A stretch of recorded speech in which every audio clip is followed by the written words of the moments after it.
Hello and welcome back to the Beginner's Tatting video series.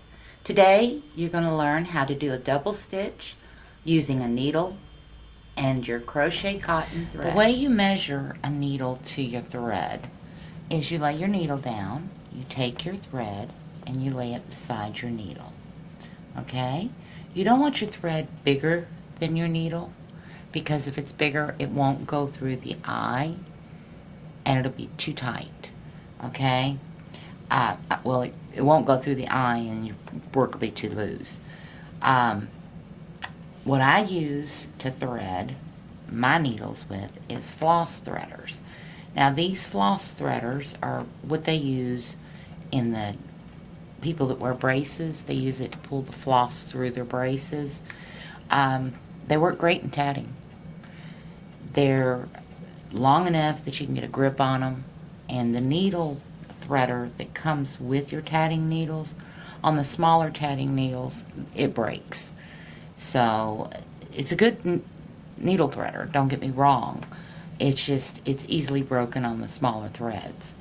So let's get started.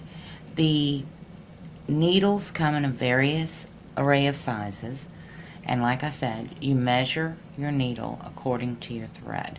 Now when you buy a tatting needle, you'll get a little pamphlet inside that will tell you what size needle for what size thread or yarn, and go by that. And usually they're packaged individually if you buy them individually, but if you buy them in a set, then you're going to need a gauge of some sort.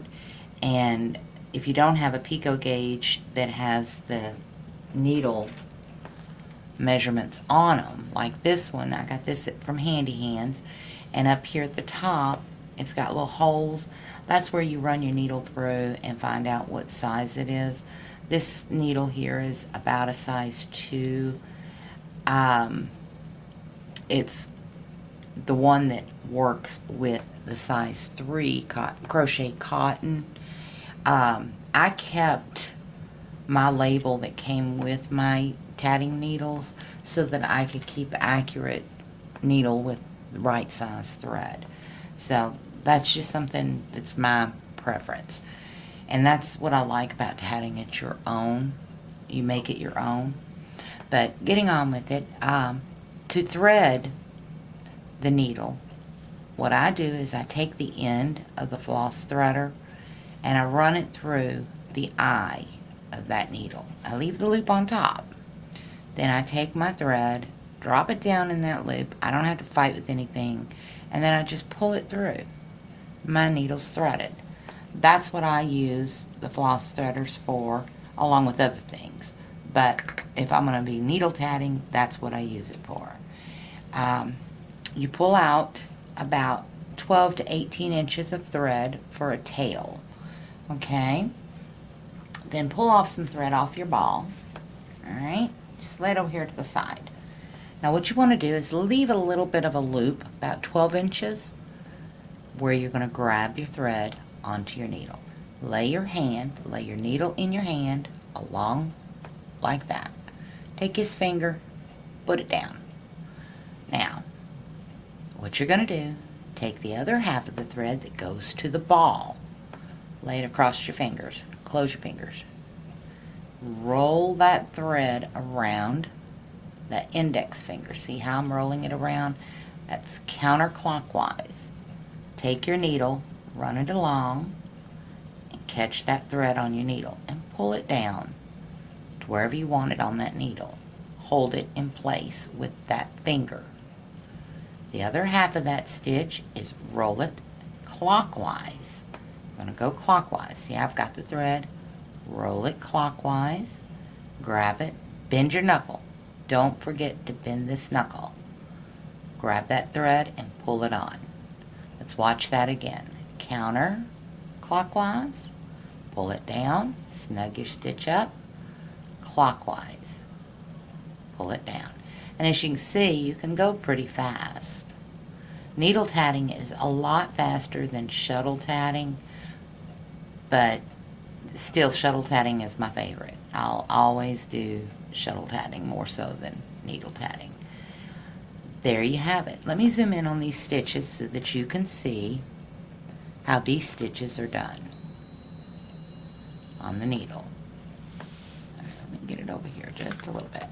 Now, as you can see, you have your waistband of your pants, the first leg and the second leg, and it looks like a little pair of pants. And that's your stitches. On the needle, you tend to get your stitches even because you've got a standard object to wrap your needle, wrap your thread around, and it keeps your stitches even. That's why a lot of people like needle tatting, but most anything you do in shuttle tatting, you can do in needle tatting. But there are some things that you can do in shuttle tatting that you can't do on a needle. So if you prefer needle tatting, great. If you prefer shuttle tatting, great. It's whatever your preference is. But as you can see, you get the same results on the needle as you do with the shuttle, except the needle is more even from the get-go. That's why shuttle tatting is more challenging. Now, to pull these stitches off, mind you, most tatting patterns are started with a ring. This one, because it's just for demonstration, it is just a chain. So what we're going to do to pull it off is we grab our stitches. I pulled my tail up some so it would come through before at the very end. A lot of people that do it don't even worry about it until the very end, but I do it just to keep the bulk down to the minimal. So what I do is I take my tatting, put it on my index finger like that, put my thumb on it, the pinch again, and we slide the needle through it. Now you're going to pull that thread all the way through, like so. That's your core thread. As you can see, you've got it tatted. You have a tatted chain.